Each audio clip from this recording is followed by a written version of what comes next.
আসসালামু আলাইকুম। আপনার নাম কি? আব্দুল্লাহ সোহাগ। মোহাম্মদ আব্দুল্লাল সোহাব। আচ্ছা সোহাব, কি? আহ, আমরা তো আমাদের ছাদ বাগানে ঘুরতে আসছি, ঠিক না? আচ্ছা বাবা, বলো তো, এটা কি গাছ? এটা মরিচ গাছ। মরিচ গাছ। মরিচটা আমাকে দেখাতে পারবে? এখানে কি কোনো মরিচ ধরেছে? তুমি কি আমাকে একটি মরিচ খুঁজে দেখাতে পারবে? হ্যাঁ, পারবো। অবশ্যই তুমি দেখাও। আসলে এটা ও ফুল খুব দেখাতে পারবো।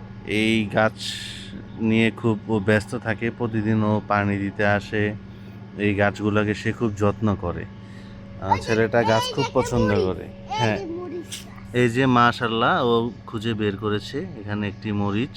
এই যে ওখানে একটা মরিচ। এই যে এখানে আরেকটি মরিচ আছে, খুব সুন্দর হয়েছে। আচ্ছা বাবা, এইখানে আরেকটি গাছ আমরা দেখতে পাচ্ছি, বলো তো বাবা এটা কি গাছ? এটা শাক গাছ। এটা শাক না, এটা হচ্ছে পুঁই শাক গাছ। পুঁই শাক গাছ। তো ভিউয়ার্স, একটা ছোট্ট অংশ আমার ছেলেকেও আপনাদের সাথে পরিচয় করালাম। আমার ছাদ বাগানের এখন জন্য আমি আপনারা একটা দোয়া কথা করবেন। বলবো। ধন্যবাদ।